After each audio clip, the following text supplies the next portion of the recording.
In Galway soccer circles, the story of how Salthill Devon managed to acquire the wonderful facility known now to all of us as Drom has passed into folklore.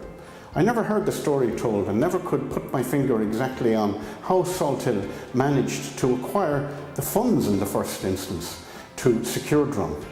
Well, one of the key people behind it was Tony Johnstone, CEO of Vulcan Technologies. He told me what happened. When I joined, we didn't have a pitch. We had a clubhouse down in Devon Park, which was there to demolish because it didn't have requisite planning. And all the time the quest of Salthill was about we're on a pitch of our own, and we went through various proposals and interim stages of, we funded a pitch development in St. Enda's College. It was a schoolboy pitch and it was a start, and that was in the early 90s. And then the Miller's Lane project came in again. People like Kieran and Jim McSpadden and that, they were all involved, and Ali obviously.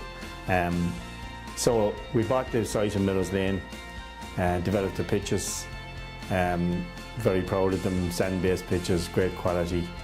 And we had plans to put a clubhouse on it and so on, but we realised when it was up and running and was very successful, and we got Mary Robinson to open it, and that was all great, and we played some great matches there.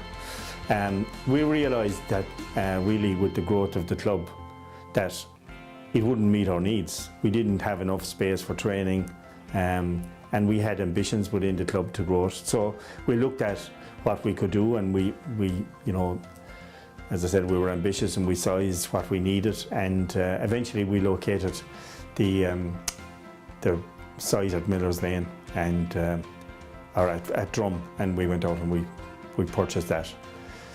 The whole deal was founded around the fact that in Miller's Lane, because it was close to the city, it had originally been zoned agriculture, and we had applied for planning permission for housing on it, and had been granted planning permission for housing. So the value of the site was as housing, and in the development plan that the city adopted in the mid-90s, they rezoned it to green space.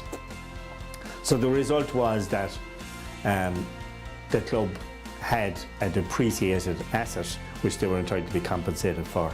So, I mean, that was part of our negotiations with the City Council then, in terms of, we'd have to be compensated with a cast iron case if we wanted to take it to High Court.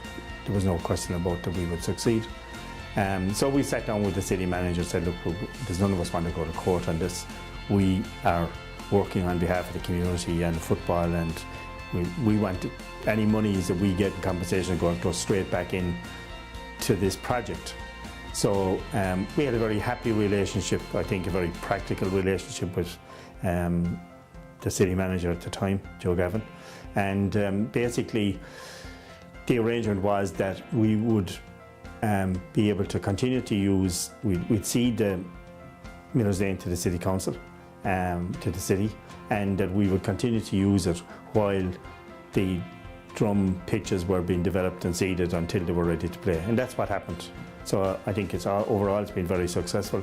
I mean, it allowed us to make a huge investment in terms of the complex that is Drom today. There's the initial outlay there, including the clubhouse, is something like 6.25 million. I mean, it was funded from our own resources, from the compensation we got, from capital grants that came from the sports capital programs over the years, which we were very successful at, because we were delivering and able to commit to respective ministers for sport that if you fund us, we will deliver the projects. And we've already put the money in, and you can see the evidence of what we've done, and we've met the targets, and that's what they were interested in. So I think we're in the happy position today where we have a fantastic, legacy for future generations. We have the existing facility, and we also over time acquired the 16 acres next door. So we have a land bank where we can develop and expand when the circumstances allow. In the negotiations, we had help from Peter Allen as our solicitor on the negotiations with the City Council and on all the legal work that was associated with that, and on the acquisition of Drom. And obviously on Drom itself, we've had tremendous input from Pat McCabe as the architect and really as an advisor to the club to ensure that the design was right, and working with Tobin's and the other contractors to ensure that the technical aspects were right, but as well as that, the aesthetics in terms of what we wanted to do, because we didn't want to build a bunker. We wanted to build a clubhouse and a facility that was really modern and made a statement about what Salthill Devon were about.